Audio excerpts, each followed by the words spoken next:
Edgar Cayce Uncovered, the secret places where souls rest before rebirth. Close your eyes for a moment. Imagine this, a vast hall of luminous silence, not quite heaven, not quite earth. Somewhere between, souls drift through crystalline corridors. Some rest in gardens where memory blooms like flowers. Others study in temples built from light itself. All of them preparing for the journey back into flesh, back into bone, back into the beautiful, brutal classroom we call human life. This isn't mythology. According to Edgar Cayce, these places are real. For over 40 years, the man known as the Sleeping Prophet mapped the geography of the afterlife with the precision of a cartographer charting undiscovered continents. While in deep trance, he didn't just communicate with the dead. He traveled with them. He witnessed the architecture of consciousness beyond the veil.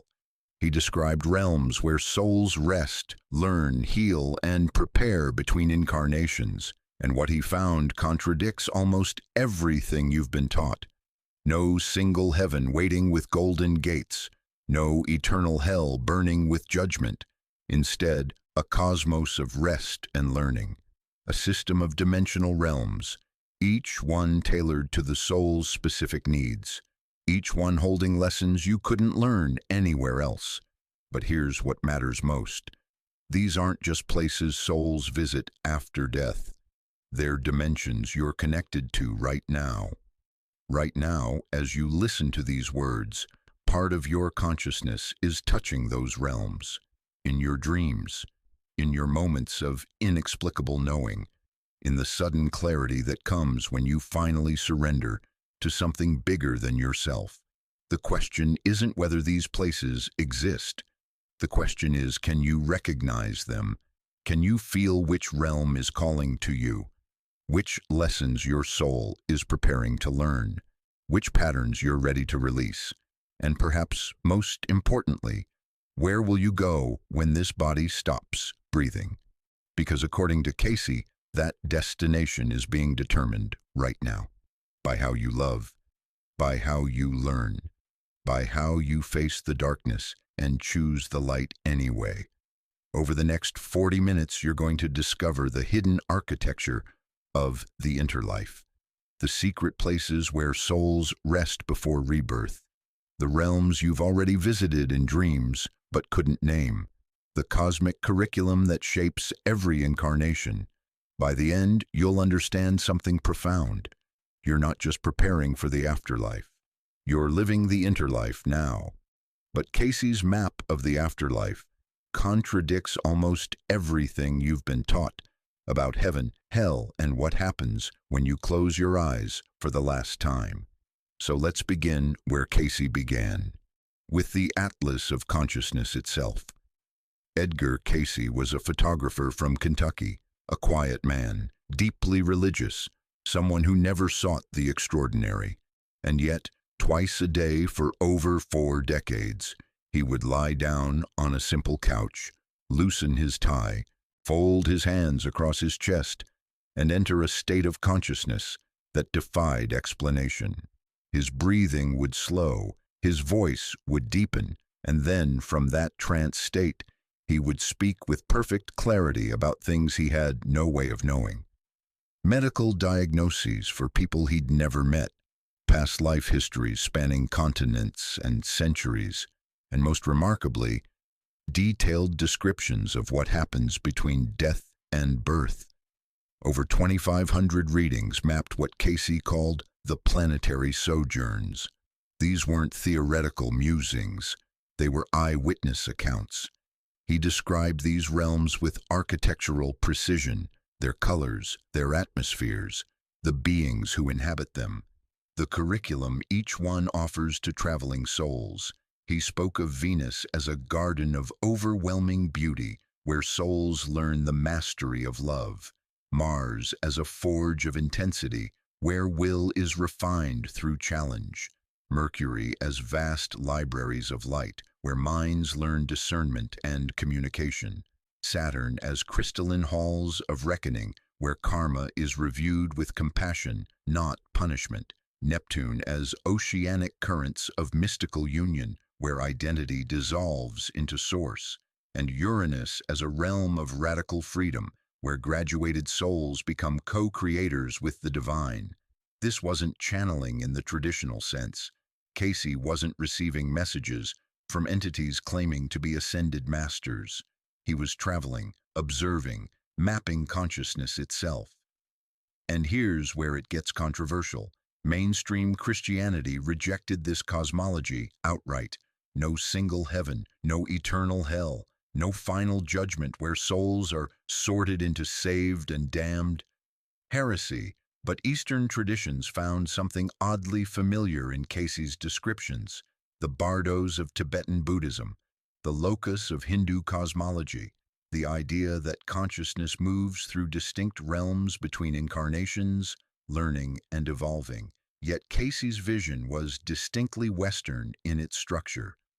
Ordered, architectural, each realm serving a specific purpose in the soul's education. And here's what makes his teachings so radical.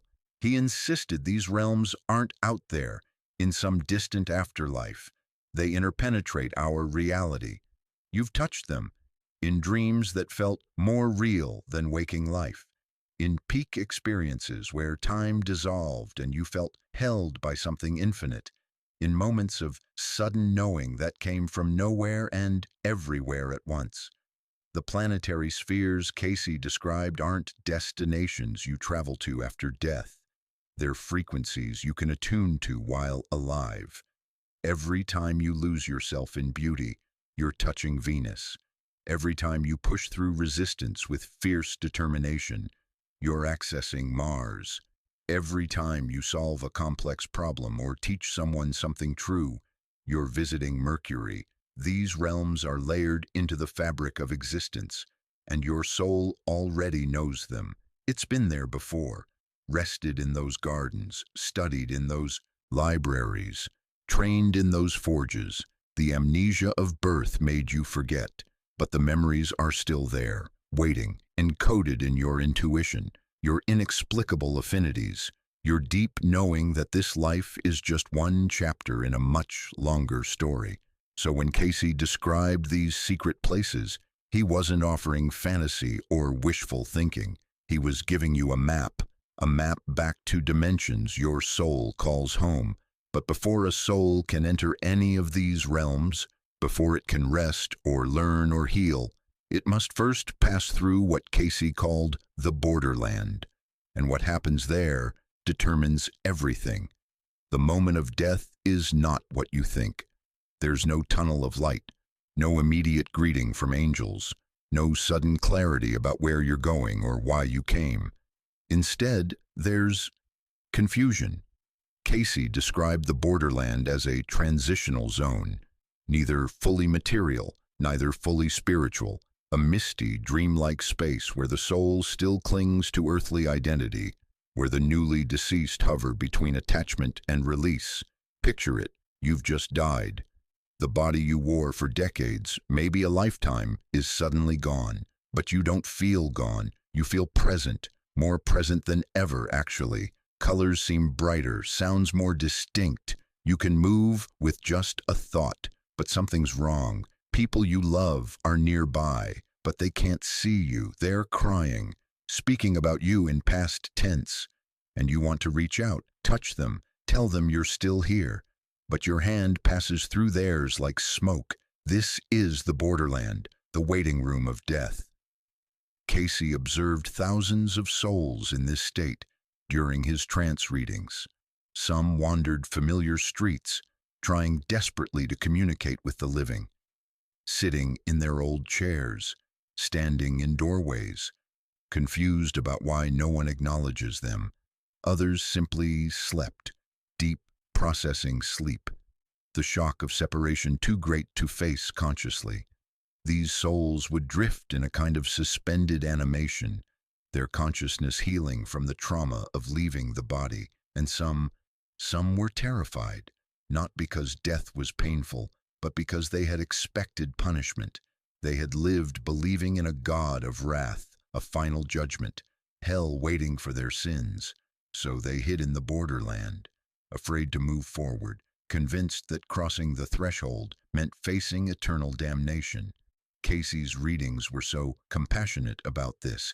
He explained that these souls weren't trapped by divine decree. They were trapped by their own fear, their own beliefs. The prison was self-made. And here's the first threshold test. The soul must accept that it has died. It sounds simple, obvious, but it's not. Acceptance means surrendering the identity you spent an entire lifetime building, the name, the relationships, the body, the personality, the story of who you thought you were. It means acknowledging that the person you were is complete. That chapter is closed. And souls who cannot accept this truth remain in the borderland indefinitely. They become what we call ghosts, not malicious entities, not demons or dark forces, just confused consciousness, souls who refuse to let go.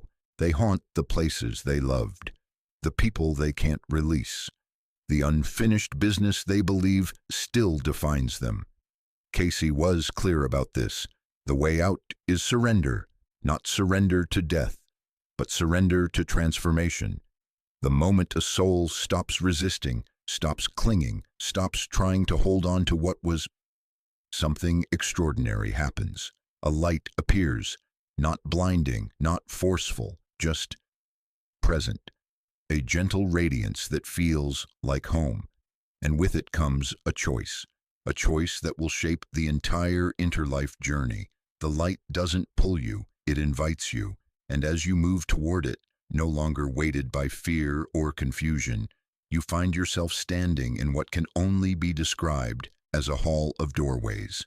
Each door shimmers with a different hue, a different frequency, a different invitation.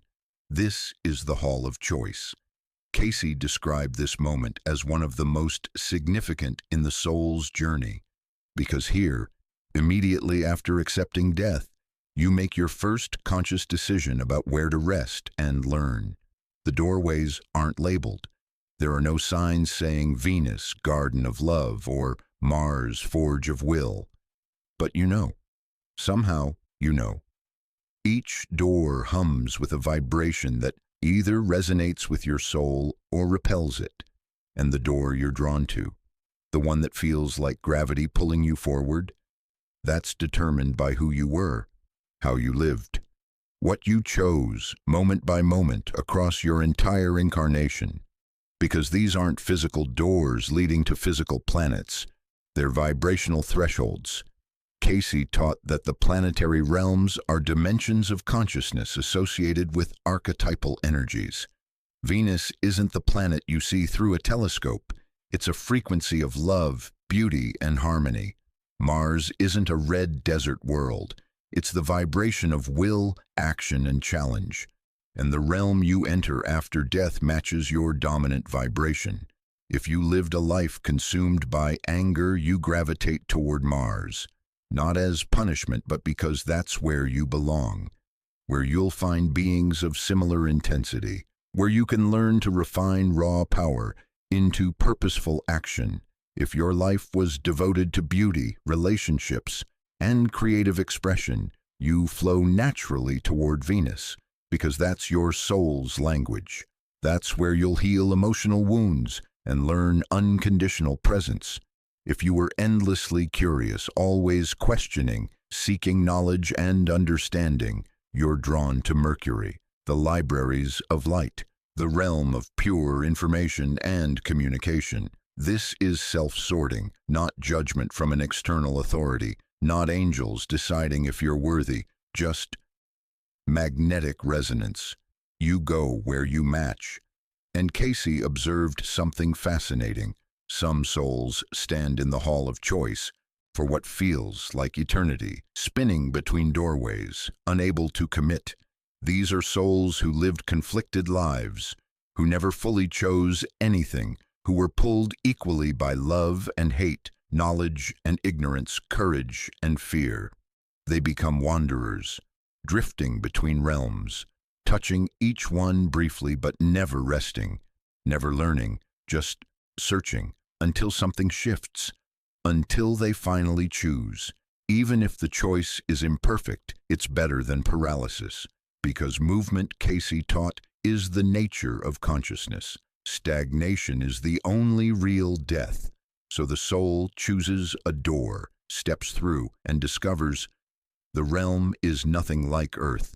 And what souls actually do there will change everything you thought about the afterlife. Imagine stepping through a doorway and feeling your entire being exhale. That's Venus. The first thing you notice isn't what you see, it's what you feel. A softness, a warmth that has nothing to do with temperature and everything to do with presence. The air itself seems to love you. Cayce described Venus as a dimension of overwhelming beauty, but not beauty in the way we understand it on Earth, something to look at, admire, possess. This is beauty as a living force, beauty that responds to thought, beauty that blooms in answer to emotion. There are gardens here, vast, impossible gardens, flowers that sing when you approach them, trees that shimmer with colors we have no names for, waterfalls of light cascading into pools of liquid music, and landscape and emotion are one. When a soul feels joy, the garden around them brightens. When they grieve, gentle rain falls, not cold or punishing but tender, like the realm itself is holding them. This is the realm of love, not romantic love, not the love that demands or possesses or needs someone to complete it. Unconditional love, the kind that asks nothing, gives everything, remains present without agenda or attachment. And that's the curriculum here. Souls come to Venus to master the art of loving without fear. Cayce explained that on Earth, love is always tangled with other things: need, insecurity, the terror of loss, the hunger to be seen. Even our purest love carries traces of ego, control, or expectation. But in Venus, those tangles dissolve. Here, you can love someone completely without needing them to love you back. You can create beauty without needing recognition. You can give without calculating what you'll receive. And the souls you meet here, they're your family. Not your biological family, your soul family. People you've loved across lifetimes. Lovers, yes, but also friends, teachers, children, parents. Souls whose essence you recognize, even if you don't remember the details of past lives together. There's reunion here. Deep, wordless reunion. You sit with someone you harmed in a previous life, and without speaking, you both understand. Forgiveness flows between you like water. Healing happens through presence alone. You find someone you loved and lost too soon on Earth, and you realize they were never lost. They've been here, learning, growing, waiting for you to arrive so you could hold each other in this dimension where holding doesn't hurt.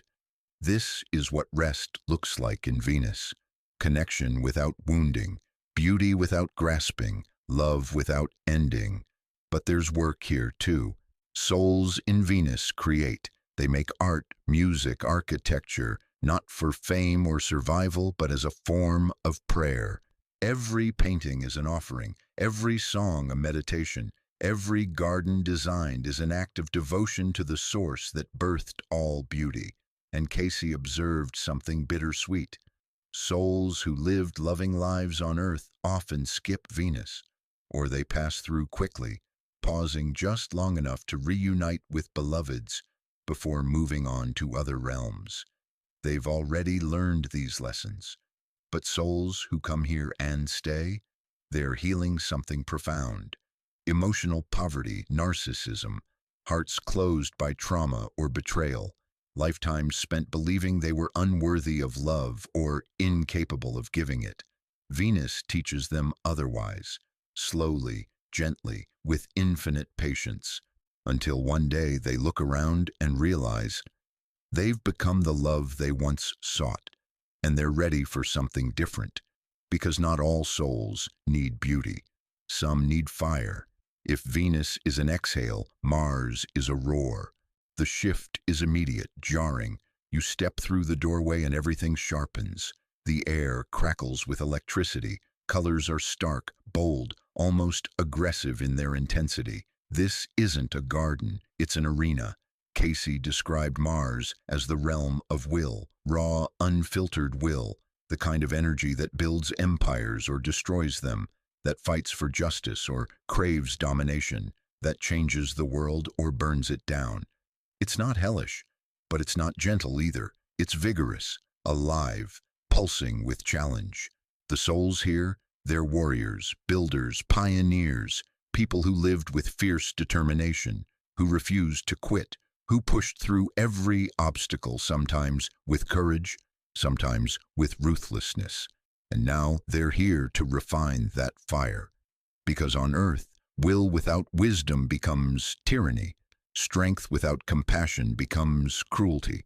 Power without purpose becomes destruction. Mars teaches the difference.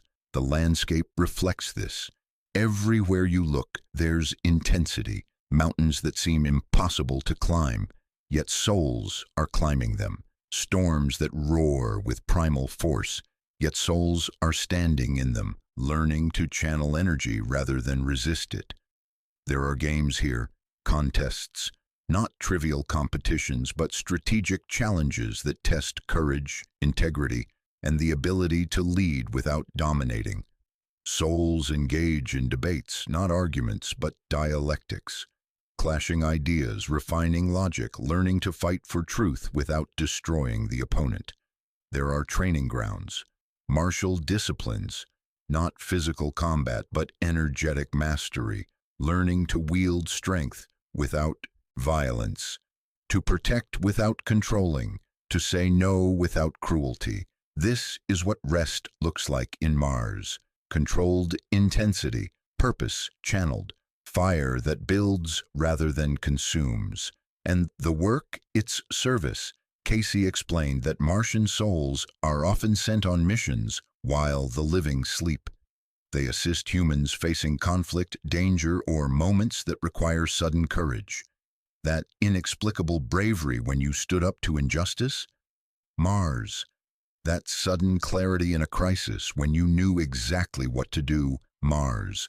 That strength you didn't know you had until you needed it?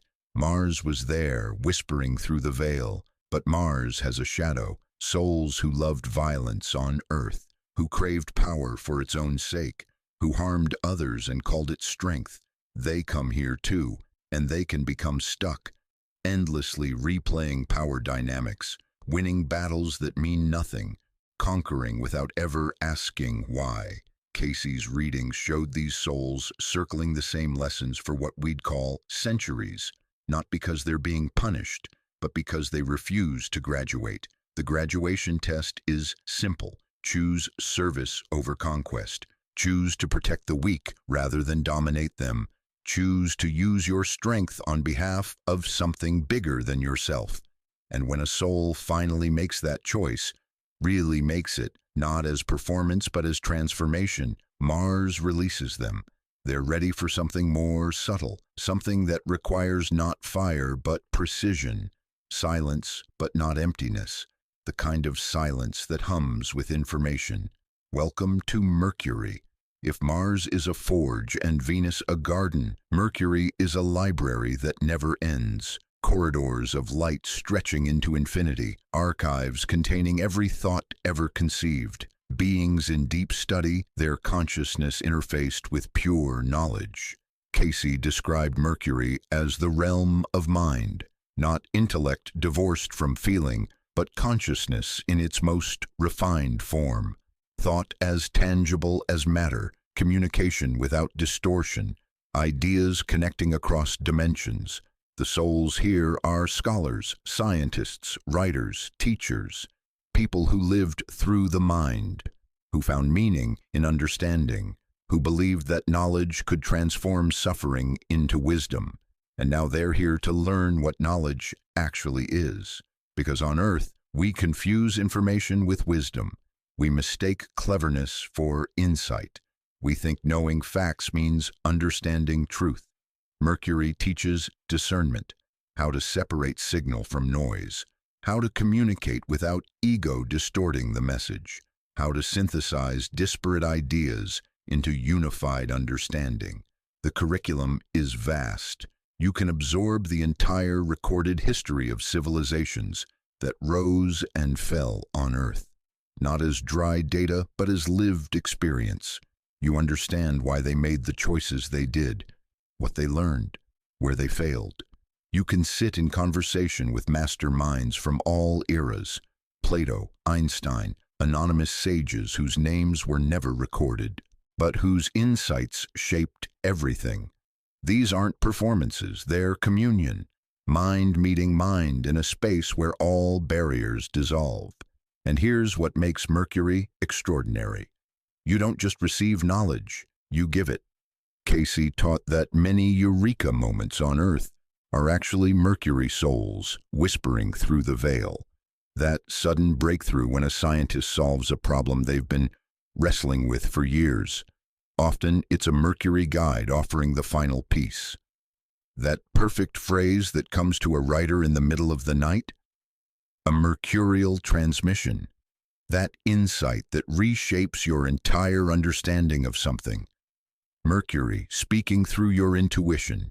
This is the work here, becoming a guide for those still incarnate, offering clarity to minds drowning in confusion, helping consciousness on Earth evolve toward greater coherence.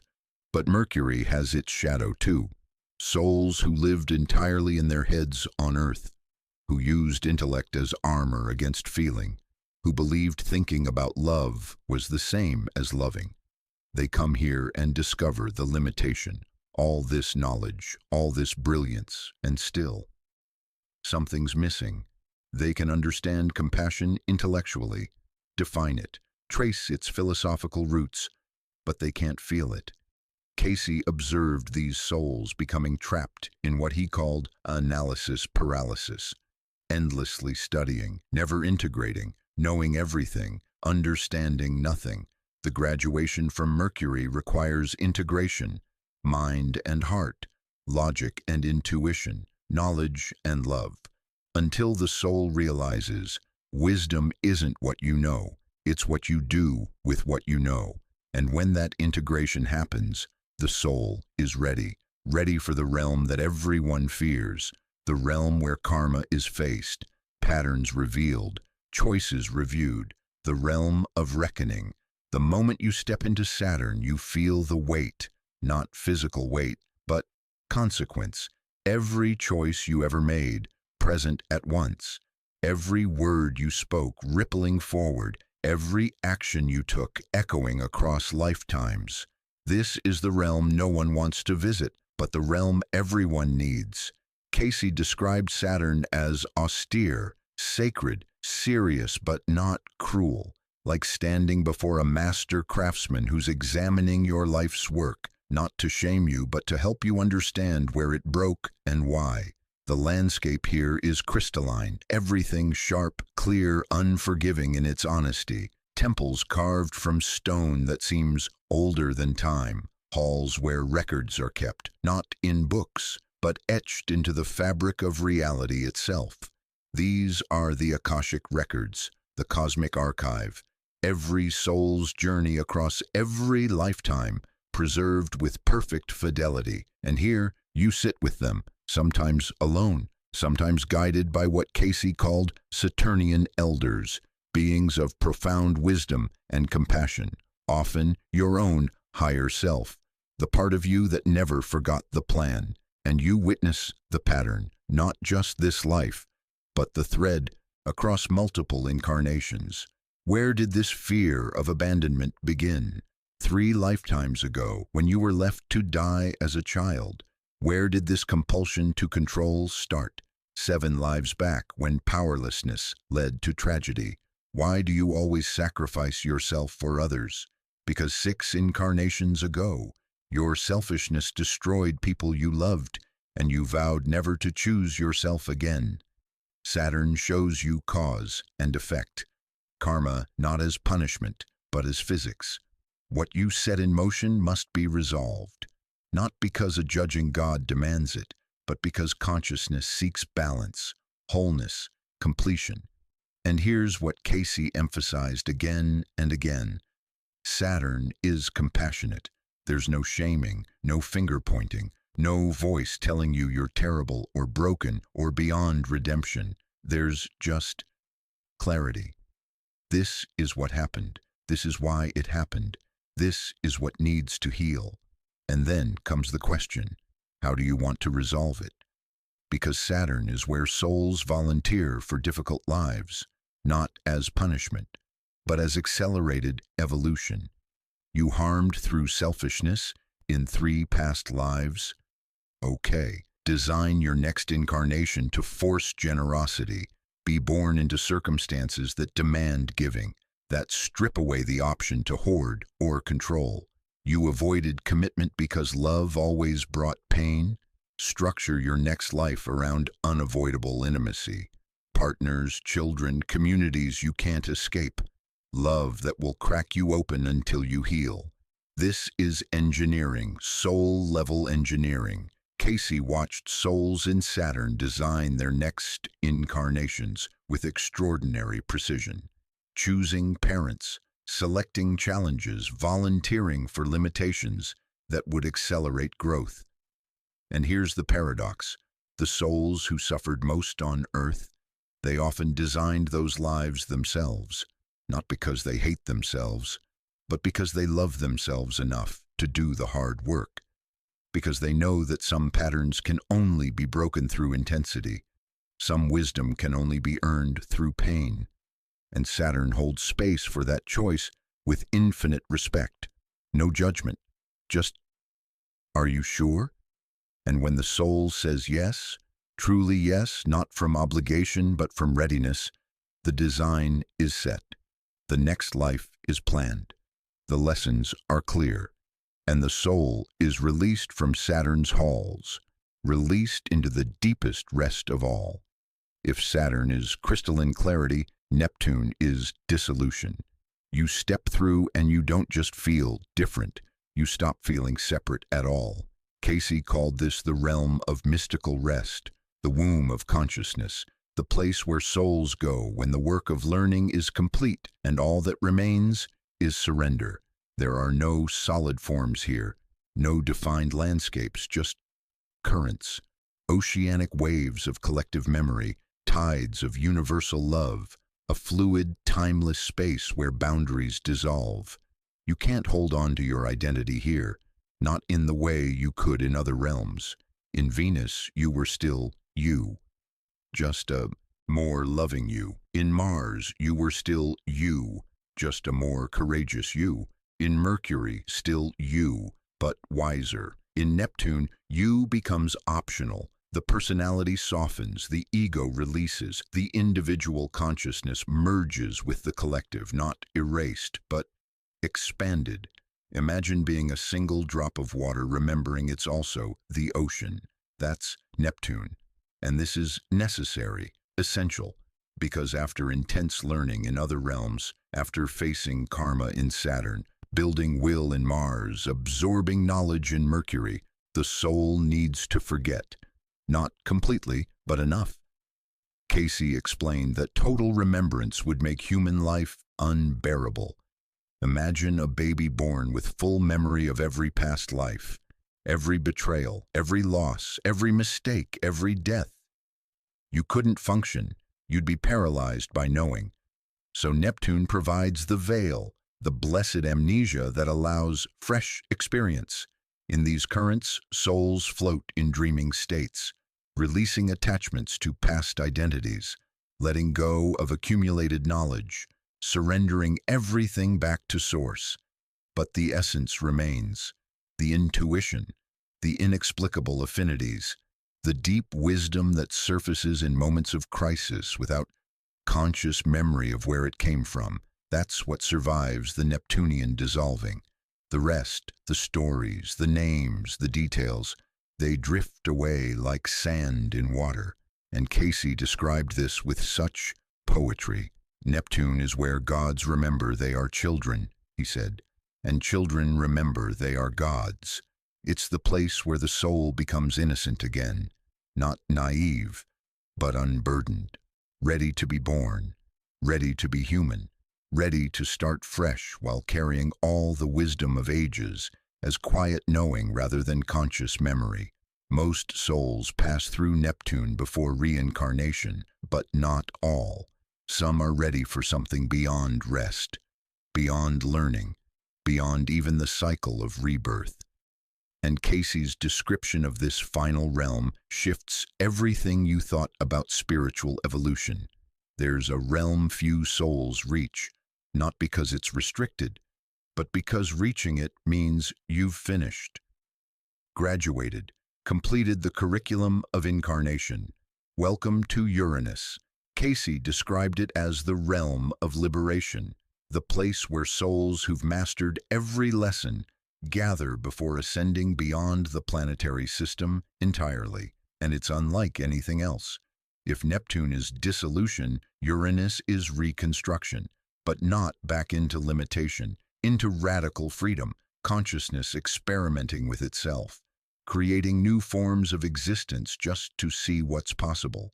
The souls here, they've done it all, loved without fear in Venus, built courageous will in Mars, mastered discernment in Mercury, resolved all karma in Saturn, surrendered completely in Neptune.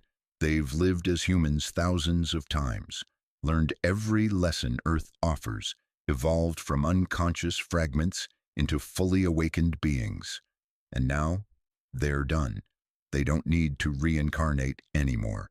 The wheel of birth and death no longer binds them, but they haven't disappeared into void. They've become architects, designers of planets, seeders of consciousness in new dimensions, mentors to younger souls from a vast distance. Cayce saw them as co-creators with the divine, beings who work at scales we can barely comprehend, helping entire worlds evolve, shaping the conditions for consciousness to awaken in star systems that haven't birthed life yet. This isn't heaven in the traditional sense. There's still growth here, still evolution, but it's liberation from the necessity of incarnation, from the need to learn through limitation and pain.